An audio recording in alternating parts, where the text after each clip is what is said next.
Established in 1892 and independent since 1972, the Kentucky Kernel is a non-profit student-run media outlet at the University of Kentucky. The Kernel offers the most extensive media news coverage for UK's campus and the surrounding area. In episode 8 of this digital magazine, we'll be featuring broadcast-style videos to show you what you might have missed this month. On today's episode, you'll hear several stories, including a festival full of dancing, culture, and memories celebrating Día de los Muertos in downtown Lexington.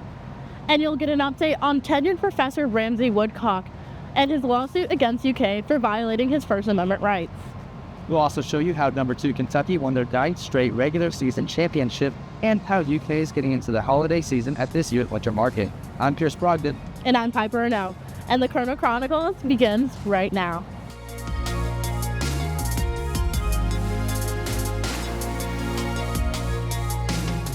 November got off to a great start as Lexington was alive with color and celebration as Día de los Muertos took over the Robert F. Stevens Courthouse Plaza. Reporter Chloe Bradley shows us how Casa de la Cultura, Kentucky brought the music, the dancing, and the memories, giving the community a lively look at this beloved Mexican tradition. A day of dancing, celebration, and remembrance was found at the Festival del Día de los Muertos, hosted by Casa de la Cultura, Kentucky, on Sunday, November 2nd, at the Robert F. Stevens Courthouse Plaza. The event gave everyone the chance to engage in Mexican culture and celebrate Día de los Muertos. According to Armando Chavez, the master of ceremonies for the event, events like this one are important to keeping traditions alive in Lexington. This is the small link that we can have to our roots, to our traditions, to things that are making us who we are today. The event not only gave people an opportunity to celebrate Mexican culture and honor loved ones who have passed, but it gave an opportunity to pass down their culture. According to Monica Calleja, the director and founder of Casa de la Cultura, Kentucky, it is important to pass down those traditions to children who may not be able to travel to Mexico. We want to bring these traditions to the children, the new generation of Latinos, to continue with this, to feel connected with their culture, to feel connected with their traditions, and feel pride of them. The event also allowed people to share their traditions with people from other cultures. Chavez says events like this gives them the opportunity to teach others about who they are as a Mexican community. I feel happy, I feel proud that our culture can be shared with other cultures from all over the world. On Monday, November 3rd, the peaceful bluegrass resistance marched through the University of Kentucky's campus to speak out against President Eli Capilouto and the Board of Trustees' controls on free speech and constitutional rights. Reporter Sylvia Ferrer has more on the story. Free speech! No! Free speech! We want free speech! And we want it! The peaceful bluegrass resistance led a 2-mile walk through on campus, speaking out against President Eli Capilouto and the Board of Trustees' controls on the First Amendment and constitutional rights. On Monday, November 3rd, people gathered at the UK main gate, holding signs and chanting, ending their walk at the main building, where the administrative offices are located. Junior landscape architecture major Ellie Isom said she felt the need to come out and show her stance against UK's previous administrative decisions. I don't think they realize when they sign a piece of paper saying you can't work here anymore, you're destroying a whole person's livelihood. Isom found the organization a few days ago and hopes students like herself become empowered by their message, advocating for freedom of speech. Don't be afraid. You know, you can, to a point, you can do what you want. You know, you have power to make a change. Some students joined while walking to class, like Logan Robertson, a junior political science and history major, who decided to participate in support of fighting for their constitutional rights. I think it's a beautiful thing, and I hope it happens more so, and I hope, our community overall becomes more engaged and, fighting for our rights and human rights overall. Free speech! When do we want it? Right! Thanks, Sylvia, for that story. Up next, UK's First Gen Week started with a party, and the Cat's Den was the place to be. CARE's First Generation welcomes students with a celebration designed to connect, inspire, and get First Gen Wildcats involved. Let's take a look at how this event was a lively start to a week all about stories, support, and First Gen Pride. On Monday, November 3rd, CARE's First Generation held a takeoff event to celebrate First Generation Week here at Casden. Students were allowed to come play games, learn about First Generation, and come celebrate the week. CARE's First Generation is an organization to provide a space for First Generation students.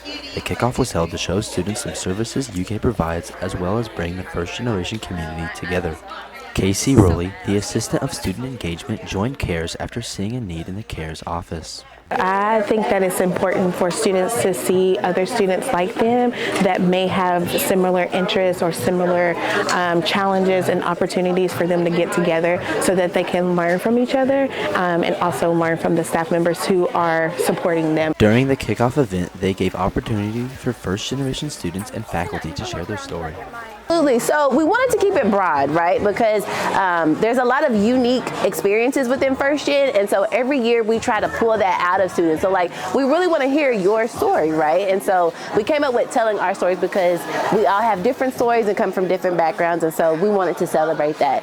Peer leader and senior Mateo Herrera gave a speech on his story as well. Herrera got a position in CARES after the organization helped him out.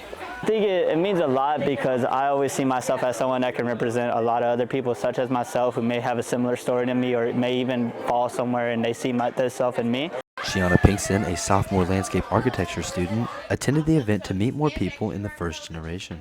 I take pride in being First Generation, and that's kind of what keeps me going, keeps me pursuing my career goals. This is only the start of a busy week for CARES First Generation, where they will hold more events to celebrate the First Generation Week. Our next story takes us out of this world as we look at how the UK College of Arts and Sciences hosted its latest Kentucky Sky Talk. Professor Gary Ferland took audiences on a cosmic tour, exploring our solar system and the question if there's life beyond. After the talk, guests got to shoot for the stars themselves with a visit to the campus observatory.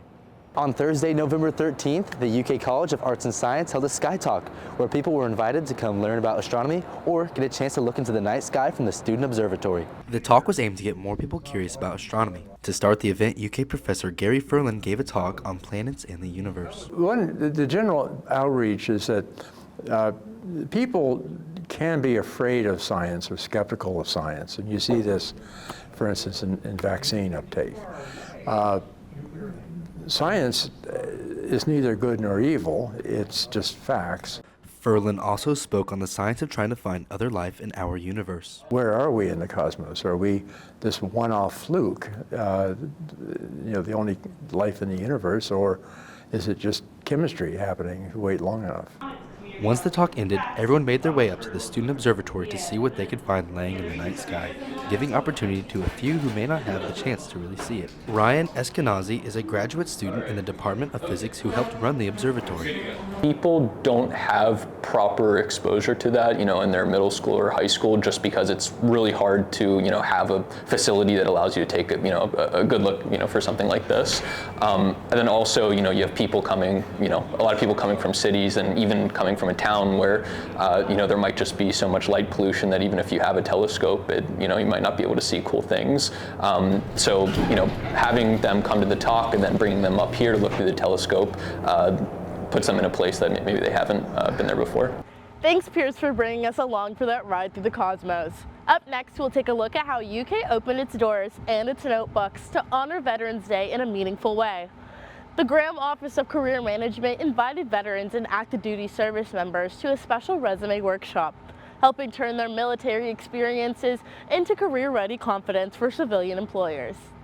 For Veterans Day, the University of Kentucky's Graham Office for Career Management invited veterans and active duty service members at UK to a special resume workshop designed to help them translate their military experiences into language that resonates with their civilian employers. The University of Kentucky's Graham Office hosted in partnership with Cintas and its Valor Business Resource Group dedicated to supporting veterans, their families, and those connected to the military. The program featured several speakers, including veteran Mike Schutte, who is the president of Valor. He shared his own experiences transitioning from military service to a civilian career and provided one-on-one guidance to attendees. He talks about the advice he would give to someone transitioning from military to civilian life. Easy, but you definitely got to be able to articulate your story through the eyes of a civilian, not military. So you got to prepare for it. You got to practice. You got to go through role plays around interviewing You got to definitely take the training that you received in the military and apply that through that process. During the resume workshop, the Graham office helped participants identify their transferable skills, tailor their resumes for specific job opportunities, and translate military experience into language that civilian employers can easily understand.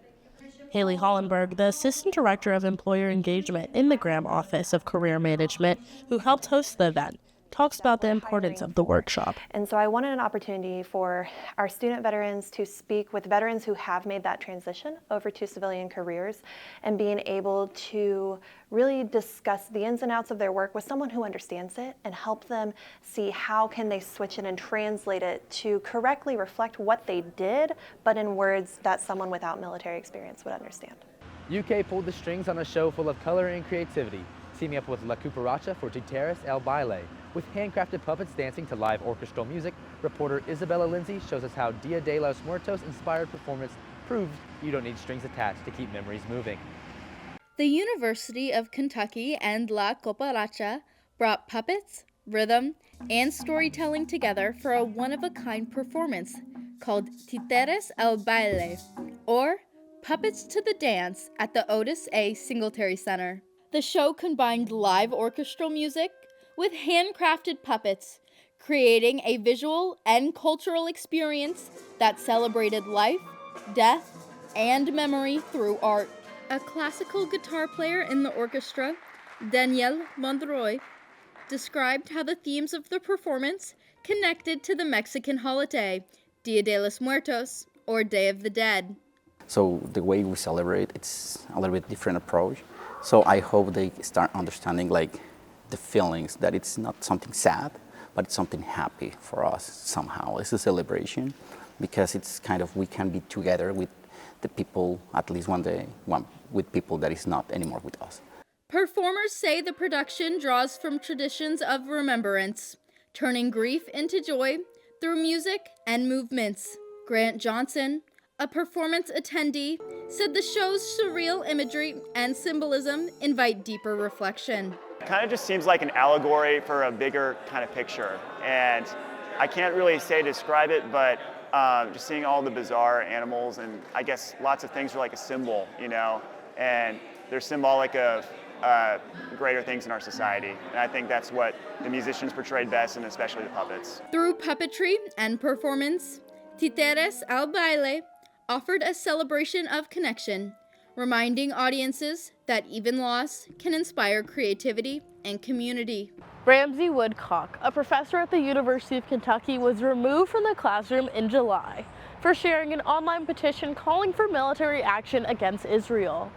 Woodcock is now suing the university for violating his First Amendment rights and seeking monetary damages. The lawsuit claims that Woodcock's right to free expression and UK regulations were infringed upon. Reporter Olivia White has more on the story. After being removed from classroom responsibilities in July, University of Kentucky professor Ramsey Woodcock is suing UK for violating his First Amendment rights. Woodcock was banned from teaching due to alleged anti-Semitic conduct and sharing an online petition calling for military action against Israel. Woodcock's petition for military action against Israel was posted on his personal website, declaring that states have a duty to protect and liberate Palestine. In a statement given to the Kernel, UK spokesperson Jay Blanton stated that our faculty have a right to speak about their research and scholarships within their area of expertise. That right, however, doesn't extend to creating a hostile environment for people. However, Woodcock says that this regulation was targeted.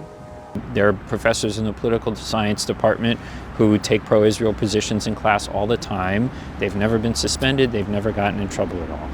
The lawsuit calls for a declaration that the use of the IHRA definition of anti-Semitism violates the First Amendment, an injunction ordering the U.S. Secretary of Education to refrain from using said definition when enforcing Title VI, and calling for UK administrators to end the investigation.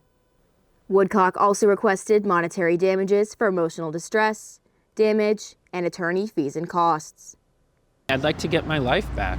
I'd like to be able to get back in the classroom, to teach my students, to go to my office, to see my colleagues. I'd like an apology, frankly. If President Capelluto would like to sit down with me and talk about ideas and explain to me, what his views are about Palestine and learn from me and allow me to learn from him, I'm happy to do that. Thanks, Olivia, for that update. Up next, UK students turn the page on a creative night at this semester's live literature event. Reporter Jackson Reddish takes us inside the storytelling showcase where writers booked a time at the mic and shared their creativity with the crowd. Live literature was held here at the Esports Gaming Lounge Theater, where UK students got to come up on stage and perform some of their favorite works of poetry and verbal works of art in front of their peers. The event was orchestrated by the University of Kentucky's only creative writing association, Graphite, and the English Honor Society known as Sigma Tau Delta. Both parties have put on live literature once a semester since spring of 2023, and it allows people to publicly speak in front of a supportive community, according to co-president of Graphite, CJ Jones. Even before I was involved with the leadership side of it, I still loved going to these because it made me feel like welcome. Like a piece I wrote that I thought was so stupid. I read it at one open mic prior, did not get any reaction. I read it at one of these my freshman year. I got a whole room of laughter, and that was probably my greatest inspiration to just keep going as a writer. Of course, public speaking requires many to get out of their comfort zone. Margaret Sansusi, president of Sigma Tau Delta, ensures that no one should be afraid to speak their mind. That's one of the biggest things that matters to me as president, is making it feel like a safe place. Not only is it a safe place, but it is a place where people can expand beyond themselves, according to Sigma Tau Delta's co-treasurer, Bo Harden. Each conversation that we have is met with an open mind, and I think that is what's best for growth, is an open mind and a conversation. Paige Rue, a firearm instructor and gun safety advocate, visited the University of Kentucky for a Turning Point USA event.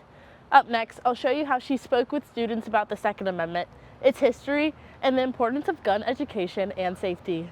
Here at the Gatton Student Center, the University of Kentucky's Turning Point USA chapter hosts firearm instructor Paige Rue for a Second Amendment event, where she teaches students about the Second Amendment, the history of it, and what it truly means. The University of Kentucky's Turning Point USA chapter hosted firearm instructor and gun safety advocate Paige Rue for its event, More Than a Right, Understanding the Second Amendment. Rue spoke to students about the history of the Second Amendment and what it means, and why responsible gun ownership begins with education. Learn about guns so you understand that it saves 60,000 to 2.5 million, is on average 1.8 million lives every year, without even having to pull the trigger. I think it's 80% of the time, it's just the defensive show of a firearm stops that situation. Students in attendance had the chance to ask questions, learn about gun safety fundamentals, and engage in conversations about rights, responsibility, and personal protection. UK rang with the sounds of Appalachia on Friday, November 21st, as the Berea College Bluegrass Ensemble brought the mountains to campus. From foot-tapping tunes to heartwarming melodies, the concert showed how bluegrass can make anyone feel at home. And now, here's reporter Chloe Bradley to string you along through the highlights.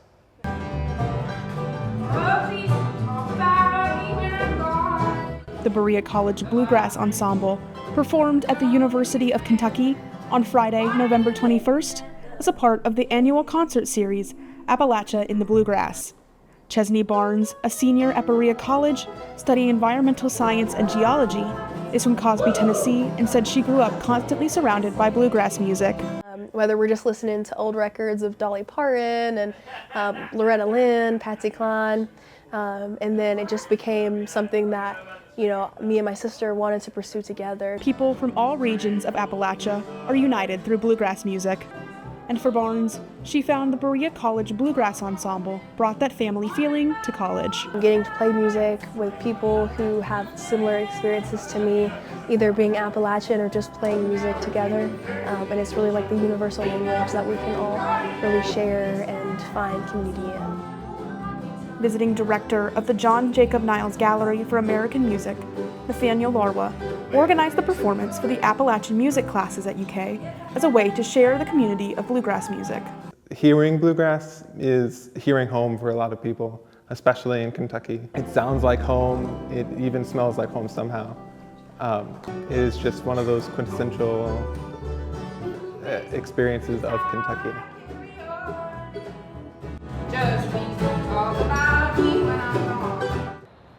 Thanks, Chloe, for that toe-tapping story on bluegrass music. Next up, UK students came together for some good food and even better company at the Collegiate Recovery Program's first ever Recovery Friendsgiving. Reporter Gavin Brunick shows us how the event focused on celebrating the supportive community being built around campus. The University of Kentucky Collegiate Recovery Program, or CRP, offered students in recovery the opportunity to share stories and connect over food at their first ever Recovery Friendsgiving event. CRP coordinator Riley Chatterjee began the program this past semester to help students in recovery find other people their age also struggling in recovery. There's not a lot of space in the recovery community for college students, and there's not a lot of space in college for people who are in recovery. And so, to be able to have a space that is safe for both of those intersecting identities, that's incredibly important. Chatterjee hopes that by offering lighter, community-focused events, such as the Friendsgiving, she can foster a community that is well-connected and willing to support each other. The basis of community is, obviously, the community and the people, but the second thing is food. Breaking bread with people and sharing a meal with people, that's really how people bond together. The CRP offers weekly 12-step meetings to all UK students who seek support in recovery. The Wildcats are roaring through the SEC. Number 2 Kentucky volleyball finished an undefeated regular season with a win over Arkansas, securing their 9th straight regular season championship. Reporter Devin McClure takes us to the game where the Cats claim their title. Kentucky volleyball sweeps Arkansas on Senior Day on November 16th here at historic Memorial Coliseum, but the match was more than just a win for the Wildcats. Prior to the match, Kentucky honored their sole senior, Eva Hudson, their dominant transfer from Purdue, who leads all active NCAA players in kills. Hudson would also lead the Cats in kills in Kentucky's sweep over the Razorbacks. A touching video before the game left her and her teammates visibly emotional as the regular season comes to an end. Arkansas's season-long struggles continued, starting in their first set and unable to answer for the entire match. Brooklyn DeLay's 6 first-set kills, along with Hudson's 15 total kills on the night, allowed Kentucky to win every set comfortably, breezing past the Razorbacks. Kentucky's win gave them their 9th straight SEC regular season championship, giving them the 1 seed in the upcoming SEC tournament once again. The Wildcats earned a first and second round bye, and their next game will be on November 23rd in Savannah, Georgia. They will play either the 8, 9, or 16 seed in their first matchup. Arkansas have remained dead last in the conference, giving them the 16 seed, and their tournament begins on the 21st. Kentucky celebrated their incredible accomplishment with confetti raining down as they look forward to their postseason. Thanks, Devin, for serving up all the highlights on the Wildcats' winning streak. Up next, the stage at UK was on its toes this weekend as the dance ensemble premiered its 2025 fall show. Once each semester, student choreographers shine, and this time they took audiences on an emotional whirlwind, from powerful pieces about loss to upbeat numbers full of joy and celebration. Reporter Jackson Reddish steps in with more on the story. When you try your best but you don't succeed. Here at the Singletary Center for the Arts, the University of Kentucky Dance Ensemble team puts on their end-of-semester student choreographed show. The team has existed at the university for 86 years, and they perform shows once a semester. For the fall of 2025 show, the team decided to dance to songs that had underlying messages of grief and sadness, but also songs of joy and happiness. Vice President of the UK Dance Ensemble team, Grace Boudreau, speaks on the themes of emotion and how it affects the team. I know dance is about grief. We'll bring people together because they can share their stories about kind of what they've been through. So I think any story that we go through, it really just makes us closer as a team. Each dance they present is choreographed by the dancers themselves, and they spend many hours in the semester training for their one show. Kate Libby, director of UK's Dance Ensemble team, speaks more on why it is important for her to have the students choreograph their own dances. For some of them, it might be their only chance to do something like this, which is why it matters a lot. But on the other hand, some people who are maybe trying to become professionals, either performers or teachers and coaches in the real world, it also helps them kind of prepare for that. But yeah, having student-led choreography is really important to me. UK got a sneak peek at the holidays with the winter market, and the campus was buzzing with festive fun. Students enjoyed crafts, tasty treats, and prizes, taking a merry break from classes to soak up some of the early holiday cheer. Reporter Elle Waller takes us to the UK Winter Wonderland. The holiday spirit was in the air at Lewis Hall Courtyard as students walked through the festive winter market hosted by UK Housing and Residence Life. Students can stop by and grab warm treats, free stuff, and enjoy a cozy break from school. The UK Housing and Residence Life provided students who attended with popcorn, coffee, and household necessities. Luke Garman, a freshman pharmaceutical science major, believes that the winter market was helpful for students during this cold season and personally benefited from the event. So I think this event helps students who are struggling because, like I said, they offer out free prizes like some socks and paper towels. That's a necessity that everybody needs, especially during the holidays. Alongside the necessities, the event included creative fun by giving students the chance to make their own Christmas crafts to get in the holiday spirit. Warda Malanja, a freshman neuroscience major, was able to make her dorm more festive and take a break from the final season with friends at the winter market. My favorite part was making the ornaments because I'm going to hang them up on the tree in my dorm with my roommate. Not only did the market provide prizes and give back to students, it fostered community and created a holiday atmosphere on campus. So being able to come out here, whether it's by yourself or with a friend, can really help to just cheer you up and especially get you like in the holiday spirit. Thanks, Elle, for that cheerful story. That's all the holly and jolly we have for this episode. We hope you had a happy and restful Thanksgiving. And now it's time to wrap up the semester and head into the holiday season. Get ready for lights, music, and a whole lot of festive fun. For all things Kentucky Kernel, be sure to check out our website at kykernel.com. And social media, including X, Facebook, Instagram, TikTok, YouTube, and Spotify. Thanks for tuning in. See ya.